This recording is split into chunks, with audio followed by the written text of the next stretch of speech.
എൻ്റെ ശബ്ദം ശ്രവിക്കുന്ന പല ആളുകളും അനുഭവിച്ചു കൊണ്ടിരിക്കുന്ന വളരെ പ്രധാനപ്പെട്ട ഒരു വെല്ലുവിളിയാണ് നമ്മുടെ കുടുംബ ജീവിതത്തിൽ സന്തോഷമില്ല എന്നുള്ളത്.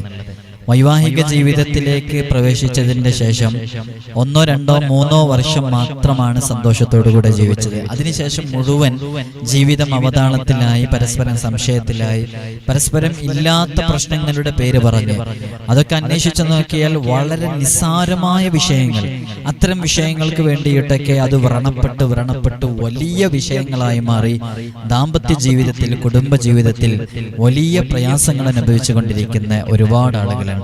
അവർക്കൊക്കെ ജീവിതത്തിൽ ഒരു സന്തോഷം ലഭിക്കാൻ വേണ്ടി ഉപയോഗപ്പെടുത്താവുന്ന ഒരു സൂറത്തും ഒരു ആയത്തുമാണ് ഇതിലൂടെ പറയുന്നത്. ഇതിൽ പറയുന്നത് പോലെ കൃത്യമായി ചെയ്താൽ ഇൻഷാ അല്ലാഹ് അതെല്ലാം വളരെ റാഹത്തിലും സന്തോഷത്തിലൊക്കെ ആകും.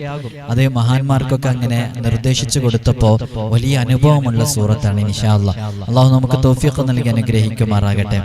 ജീവിതത്തിലെ എപ്പോഴും നാം നമ്മുടെ ജീവിതത്തിലേക്ക് ചേർത്ത് പിടിച്ച ഇനി ഒരിക്കലും നാട്ടുകാരുടെ ഇടയിലോ കുടുംബങ്ങളുടെ ഇടയിലോ വഷളാകുന്നൊരവസ്ഥയിലേക്ക് എത്തിക്കരുത്. എന്തായാലും കല്യാണം കഴിച്ചുപോയി, വിവാഹം ചെയ്തു പോയി, അള്ളാഹുവിന്റെ ഖള അനുസരിച്ച് ഇനി ആ ജീവിതം എങ്ങനെയെങ്കിലും മുന്നോട്ട് കൊണ്ടുപോകുക. അതല്ലാതെ അത് ബ്രേക്കപ്പ് ആവാനോ അല്ലെങ്കിൽ അത് ഡിവോഴ്സിലാകാനോ ഒക്കെ അങ്ങനെ തീരുമാനിച്ചത് അത് ഖൈറായത് അങ്ങനെ ആയതുകൊണ്ടായിരിക്കാം. പലരും അങ്ങനെ തീരുമാനിച്ചവരുണ്ടാകാം. എങ്കിലും അങ്ങനെ ഡിവോഴ്സിലേക്ക് എത്താത്ത ആളുകള് ജീവിതത്തിലേക്ക് ഒരു ഇണ വന്നു. ഇനി ഇൻഷാ അല്ലാഹ് ഇതെങ്ങനെയെങ്കിലും സന്തോഷത്തോടെ മുന്നോട്ട് പോകട്ടെ. ഇനി നാട്ടുകാരുടെ ഇടയിലും കുടുംബങ്ങൾക്കിടയിലും ഒന്ന് വഷളാകാനോ ഒന്നിലേക്ക് ഇറങ്ങണ്ട എന്ന് കരുതിയിട്ട് അങ്ങനെ മുന്നോട്ട് പോകലാണ് ഏറ്റവും നല്ലത് എന്നാണ് ഞാൻ മനസ്സിലാക്കുന്നത്. പരസ്പരം അങ്ങോട്ടും ഇങ്ങോട്ടും ഇഷ്ടമില്ലാത്തതൊക്കെ പരസ്പരം പറഞ്ഞ് ധാരണയിലെത്തി ആ ജീവിതം മക്കൾ ആലോചിച്ച് മുന്നോട്ട് പോകുന്നതാണ് ഏറ്റവും ഖൈറ്. നമ്മുടെ മക്കളൊക്കെ ഉണ്ടല്ലോ, പറക്കമുറ്റാത്ത മക്കള്, അവരൊക്കെ ഭാവിയിൽ മറ്റുള്ളവരോട് എന്ത് മറുപടി പറയും? ആ ഒരു വലിയ ചോദ്യങ്ങളെ കുറിച്ച് നിങ്ങൾ എപ്പോഴെങ്കിലും ആലോചിച്ച് നോക്കിയിട്ടുണ്ടോ? അപ്പൊ ഇൻഷാ അല്ലാഹ് ഈ വീഡിയോയിൽ അതാണ് പറയുന്നത്. നമ്മുടെ കുടുംബ ജീവിതം ഒരിക്കലും അത് പരസ്പരം വാശിയാണ് ഏറ്റവും കൂടുതൽ കുടുംബജീവിതത്തിലെ തകർച്ചയിലെത്താനുള്ള കാരണം. ആ വാശി പരസ്പരം നിങ്ങൾക്ക് വിട്ടുകൊടുക്കാൻ പ്രയാസം ഉണ്ടെങ്കിൽ ഈ ഒരു ചിന്ത മനസ്സിൽ വെച്ചാൽ മതി. മക്കൾക്ക് വേണ്ടി എന്നാ പിന്നെ തോറ്റെടുക്കാൻ പ്രയാസം, ശരിക്കും തോറ്റെടുക്കാം. അത് ഭർത്താവിനും തോറ്റെടുക്കാം, ഭാര്യക്കും തോറ്റുകൊടുക്കുക. അങ്ങനെ പരാജയത്തിൽ നിന്നാണ് ശരിക്കും വിജയം. ഇവിടെ ആരാണോ തോറ്റുകൊടുക്കുന്നത് അവർ വലിയ ഉന്നത സ്ഥാനം നേടുന്നവരാകും പരലോകത്ത്. അതുകൊണ്ട് ഇതൊക്കെ ഈ മുകളിലേക്ക് വിട്ട ശ്വാസം താഴോട്ട് വന്നില്ലെങ്കിൽ, താഴോട്ട് വിട്ട ശ്വാസം മുകളിലേക്ക് വന്നിട്ടില്ലെങ്കിൽ പിന്നെ നമ്മുടെ പേര് മയ്യത്ത് എന്നല്ലേ. ആ ഒരു സമയം വരെ മാത്രമല്ലേ ഉള്ളൂ. അത് മനസ്സിലാക്കി പരസ്പരം ക്ഷമിച്ചും സഹിച്ചും ഒന്ന് ക്ഷമിക്കാൻ തയ്യാറായാൽ അൽഹംദുലില്ലാ വലിയ സന്തോഷമാകും. അള്ളാഹു ജീവിതത്തിൽ വലിയ ബറക്കത്ത് ലഭിക്കാൻ കാരണമാകും. അതല്ലേ, ഒന്നുമില്ലെങ്കിൽ ഭർത്താവിന്റെ മുമ്പിലല്ലേ തോറ്റെടുക്കുന്നത്. ഭാര്യ അങ്ങനെ കരുതേണ്ടത്. ഭർത്താവ് കരുതേണ്ടത് എന്റെ ഭാര്യന്റെ മുമ്പിലല്ലേ ഞാൻ തോറ്റെടുക്കുന്നതെന്ന് കരുതിയാൽ എന്താ സംഭവിക്കാൻ പോകുന്നത്? അതാണ് ഞാൻ ചോദിക്കുന്നത്. എനിക്കൊരുപാട് കേസുകൾ വരുന്നുണ്ട് എൻ്റെ അടുത്ത്. ഈ കേസുകളിലൊക്കെ ഞാൻ അതിനെ കുറിച്ചൊക്കെ അന്വേഷിക്കുമ്പോൾ ഈ അധികം മറ്റുള്ളവർക്ക് നോക്കുമ്പോൾ ഒരു പ്രശ്നമില്ല, അവരിടയിൽ തന്നെ എന്തോ പറഞ്ഞ വാക്കിലോ മറ്റോ ഒക്കെ ഉണ്ടായിട്ടുള്ള ചില ചെറിയ നിസാര പ്രശ്നങ്ങൾ അത് ഊതി വെറുപ്പിച്ച് അതിങ്ങനെ വ്രണമായി വന്ന വിഷയങ്ങൾ ഒഴിച്ചാൽ വേറെ പ്രശ്നങ്ങളൊന്നുമില്ല. വെറുതെ ഡിവോഴ്സിലേക്ക് എത്തി നാട്ടുകാരുടെ മുമ്പിലും കുടുംബങ്ങളുടെ മുമ്പിലൊക്കെ നാറിയിട്ട് പിന്നീട് കടന്നു വരുന്ന ആ കുടുംബ ജീവിതത്തിൽ എത്ര സന്തോഷം ഉണ്ടാവും നമുക്കറിയോ? നമ്മുടെ ഫസ്റ്റ് ഇണയായിട്ട് വന്ന അവരെ തന്നെ മരിക്കുന്നത് വരെ ചേർത്ത് പിടിക്കാൻ സാധിക്കുന്നുണ്ടെങ്കിൽ അത്ര മനോഹരമായ ഒരു ദാമ്പത്യ ജീവിതം വേറെ ഇല്ല പ്രിയമുള്ളവരെ.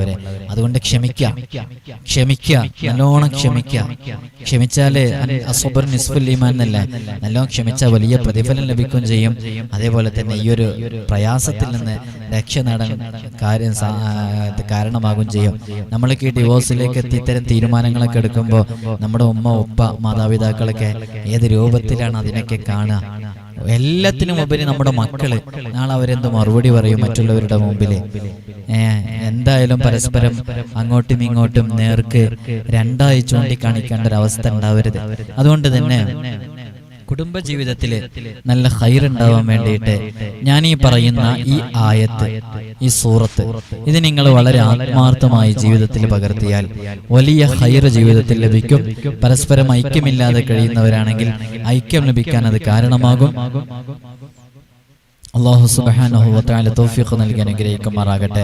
നിങ്ങൾ ചെയ്യേണ്ടത് നിസ്കാരം കഴിഞ്ഞാൽ ഉടനെ, അത് ഏത് വഖത്ത് നിസ്കാരമാവട്ടെ, അത് കുറഞ്ഞ സമയമുള്ളൂ, ഏത് വഖത്ത് നിസ്കാരമാകട്ടെ, നിസ്കാരം കഴിഞ്ഞാൽ ഉടനെ മൂന്ന് അലം നശ്റഹ് ഓതുക.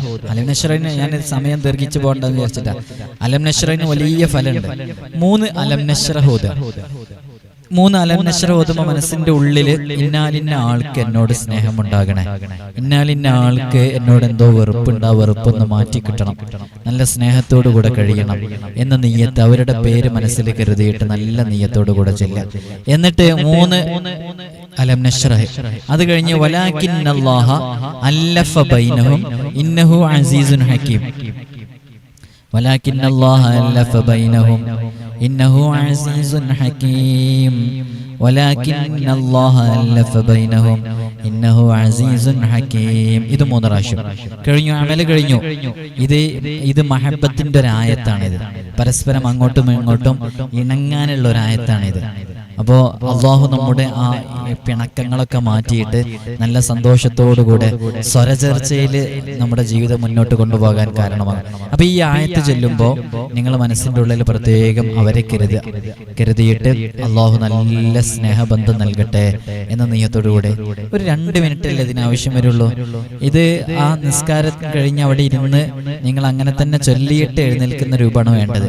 അതങ്ങനെ പറയാൻ കാരണം നമ്മൾ നിസ്കാരം കഴിഞ്ഞ് സലാം വീട്ടിയിട്ട് ഇരിക്കുന്ന സമയത്ത് ചെയ്യുന്ന ഏത് പ്രവർത്തനങ്ങൾക്കും പെട്ടെന്ന് ഇജാബത്തുണ്ട്.